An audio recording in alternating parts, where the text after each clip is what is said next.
الشيطان الرجيم بسم الله الرحمن الرحيم وإلى مدين أخاهم شعيبا قال يا قوم اعبدوا الله ما لكم من إله غيره ولا تنقصوا المكيال والميزان 12واں پارہ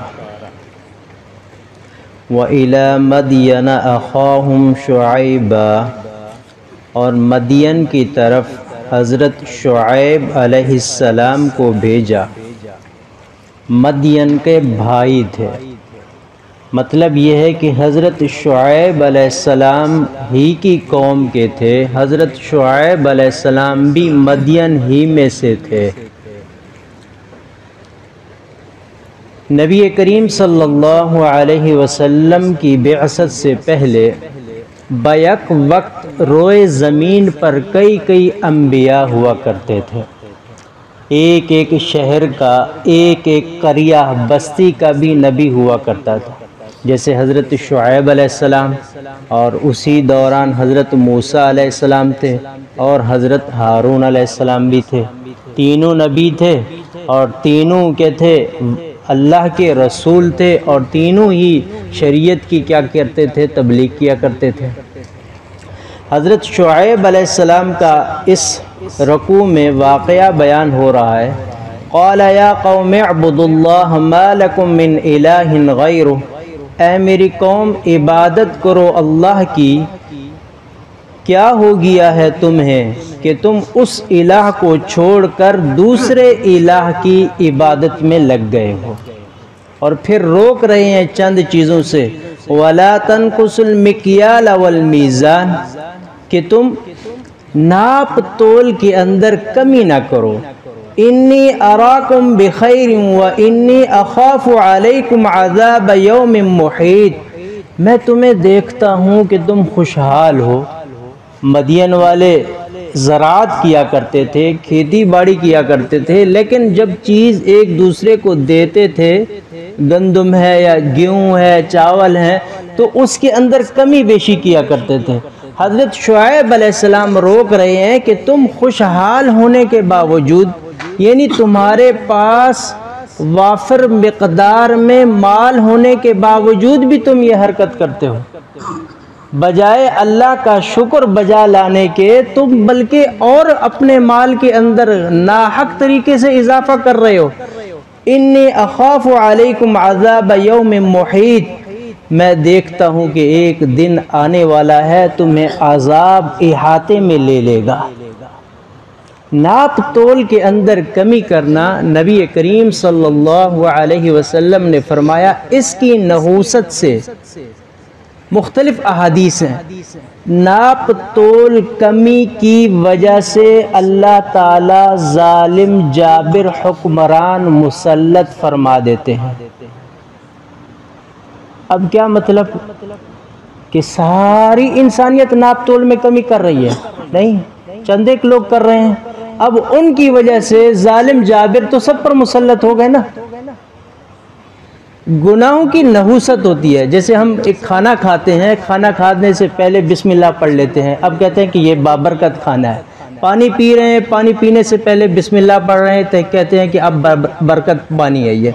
تو ایسے ہی جیسے یہ نظریہ ہے، ایسے گناہوں کی بھی نحوست ہوتی ہے۔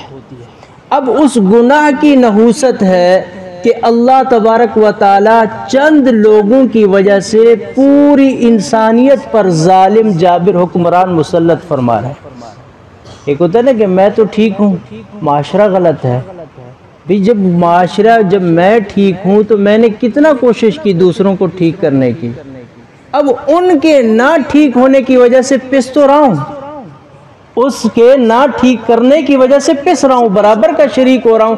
جیسے وہ مصیبت میں ایسے میں بھی مصیبت میں۔ تو جیسے ہمیں اپنے اصلاح کی فکر کرنی چاہیے، اس کے ساتھ ساتھ دوسروں کی اصلاح کی بھی فکر ضروری ہے۔ تو اس ناپ تول کی کمی کی وجہ سے دوسری حدیث ہے کہ نبی کریم صلی اللہ علیہ وسلم نے فرمایا اللہ تعالیٰ بارشیں روک دیتے ہیں یا بے وقت بارشیں بھیج دیتے ہیں۔ روک بھی سکتے ہیں، بے وقت بارشیں بھیج بھی سکتے ہیں۔ آج دیکھ لیں، ہم تو یہاں بیٹھے ہوئے ہیں، کسانوں سے پوچھیں جو زراعت کرتے ہیں، کھیتی باڑی کرتے ہیں، یہ گندم کے دن ہیں، اب اس سے تقریباً 15-20 دن پہلے اگر ہوا چلے تو گندم بیٹھ گئی، اب یہ ہے کہ اس کو کاٹتے پھریں، کتنا پریشانی ہوتی ہے وہ ان سے پوچھیں، کتنا دانہ ضائع ہوتا ہے ان سے پوچھیں، ان کی محنت کتنا، اگر ان کے اوپر بارش آ گئی پھر بھی وہ جو ہے بوٹا جو ہے وہ پھر وہ گر جاتا ہے، زمین سے لگ جاتا ہے، اب وہ نہ تو وہ مشین میں آتا ہے اور نہ ہی اس کو کاٹا جاتا ہے، کتنے منوں کے من ایسے ضائع ہو جاتے ہیں۔ کیوں؟ معاشرے کے اندر کچھ لوگ ایسے ہیں جو ناپ تول میں کمی کر رہے ہیں، اس کی سزا اللہ تعالیٰ پوری انسانیت کو دے رہے ہیں۔ اور تیسرا عذاب یہ ہے کہ اللہ تعالیٰ برکت اٹھا لیتے ہیں۔ اللہ تعالیٰ ناپ تول کے اندر کمی بیشی کی وجہ سے برکت اٹھا رہے ہیں۔ اب برکت اٹھ رہی ہے، وہ تو سب سے اٹھ رہی ہے، جو کمی نہیں کر رہا اس سے بھی اٹھ رہی ہے، جو کمی کر رہا ہے اس سے بھی اٹھ رہی ہے۔ کیوں؟ اس لیے کہ اس کو فکر ہی نہیں ہے نا اس کو درست کرنے کی۔ اور آگے فرمایا یا قوم اوفوا المقیال والمیزان بالقسط ولا تبخسوا الناس اشیاءهم ولا تعثوا فی الارض مفسدین، کہ اے میری قوم ناپ تول انصاف کے ساتھ کرو، کمی بیشی نہ کرو، وَلَا تَعْثَوْا فِي الْأَرْضِ مُفْسِدِينَ، اور تم زمین میں فساد کرتے ہوئے بھی نہ پھرو۔ اب ناپ تول ہے، فرمایا وَلَا تَعْثَوْا فِي الْأَرْضِ مُفْسِدِينَ، معلوم ہوا کہ اس کی نحوست کی وجہ سے فساد فی الارض ہو رہا ہے، گناہوں کی نحوست کی وجہ سے فساد فی الارض ہو رہا ہے۔ اور قوم کیا کہہ رہی ہے؟ قوم یہ کہہ رہی ہے قالوا یا شعیب اصلاتک تأمرک ان نترک ما یعبد آباؤنا، کہ اے شعیب کیا آپ کی نماز آپ کو روکتی ہے کہ ہم چھوڑ دیں اپنے آباء و اجداد کے عبادت کرنے والے طریقے کو؟ یعنی آپ کی نماز روک رہی ہے آپ کو۔ ان الصلاۃ تنہی عن الفحشاء والمنکر، نماز گناہوں سے روکتی ہے۔ اب دیکھیں نماز ایک ہے گناہ کرنا، ایک ہے گناہ کو دیکھتے رہنا اور اس پر خاموش رہنا یا اس پر ہنسنا یا اس کی تائید کرنا، دونوں گناہ ہے نا۔ گناہ کرنا بھی اور گناہ کو قدرت ہونے کے باوجود بھی نہ روکنا، نہ زبان سے روکنا، نہ ہاتھ سے روکنا، نہ دل سے برا سمجھنا، یہ بھی تو ہے برابر کا گناہ۔ اب بہت سے لوگ ایسے ہیں وہ کہتے ہیں ہم تو پاک صاف ہیں، معاشرے کے اندر گناہ ہو رہا ہے۔ بھئی اگر میری نماز اگر گناہوں سے نہیں روک رہی تو میری نماز جاندار نہیں ہے، میں خود بچ رہا ہوں نا، میرے سامنے جو گناہ ہو رہا ہے اس کو میں نہیں روک رہا، وہ بھی تو گناہ ہے، وہ میرا دیکھنا خاموش رہنا بھی تو گناہ ہے۔ اگر میری نماز اس کو نہیں روک رہی، دوسرے کو گناہ کرتے ہوئے نہیں روک رہی، میری نماز جاندار نہیں ہے۔ تو اس لیے شعیب علیہ السلام کو فرمایا کہ کیا تمہاری یہ نماز روکتی ہے؟ تو اپنی نماز کی فکر کرنی ہے تو یہ دیکھیں کہ ہم کتنا گناہوں پر ٹوکتے ہیں، نیکی نہیں کرتے، نیکی کرتے رہتے ہیں وہ ایک الگ معاملہ ہے، لیکن ہمارے گھر میں میرے ماتحت میرے دوست احباب کتنے ہیں جو گناہ کرتے ہیں، میں باوجود نمازی ہونے کے، 5 وقت نمازی ہونے کے، میں یا تو ہنس کے ٹال دیتا ہوں یا ان کی محفل میں ان جیسا ہو جاتا ہوں، یا یہ ہے کہ اپنے چہرے پر بل بھی نہیں لاتا، تو سمجھ لیں کہ میری نماز کے اندر کوئی خامی ہے۔ اور آگے اللہ تعالیٰ نے حضرت موسیٰ علیہ السلام کا واقعہ بیان فرمایا وَلَقَدْ أَرْسَلْنَا مُوسَى بِآيَاتِنَا وَسُلْطَانٍ مُبِينٍ، کہ ہم نے بھیجا موسیٰ علیہ السلام کو نشانیاں دے کر اور واضح نشانیاں دے کر۔ کیا کہ حضرت موسیٰ علیہ السلام کا عصا ہے، زمین پر پھینک رہے ہیں تو اژدہا بن جاتا ہے۔ حضرت موسیٰ علیہ السلام ہے، ہاتھ بغل میں لیتے ہیں، نکالتے ہیں تو ہاتھ جو ہے چمکتا ہے۔ یہ اللہ تبارک و تعالی وقت کے نبی سے ایسے کام کروائے تو وہ معجزات ہوتے ہیں۔ اگر اللہ تعالیٰ اپنے برگزیدہ لوگوں سے ایسے کام کروائے تو یہ کرامات ہوتے ہیں، اور اگر کوئی فاسق فاجر کو دیکھو کہ وہ بھی ایسی چیزیں دکھا رہا ہے تو سمجھ لیں یہ استدراج ہے، یہ ڈھیل ہے اللہ کی طرف سے۔ اور بہت سے لوگ کرامات کا انکار کرتے ہیں، کہتے ہیں کہ یہ کیا ہے کہ یہ ولیوں کی کرامات ہمارے سامنے ذکر کرتے ہیں، ہمارے سامنے صحابہ کرام کی ایسی کرامات تو ہمیں نہیں ملتی۔ بھری ہوئی ہے احادیث مبارکہ کے اندر، سیاہ ستہ کے اندر۔ حضرت عمر فاروق رضی اللہ تعالیٰ عنہ کیا فرما رہے ہیں؟ یا ساریہ الی الجبل، اے ساریہ پہاڑ کی طرف دیکھو، پہاڑ کی طرف۔ یہ کیا ہے؟ کرامت نہیں ہے تو اور کیا ہے؟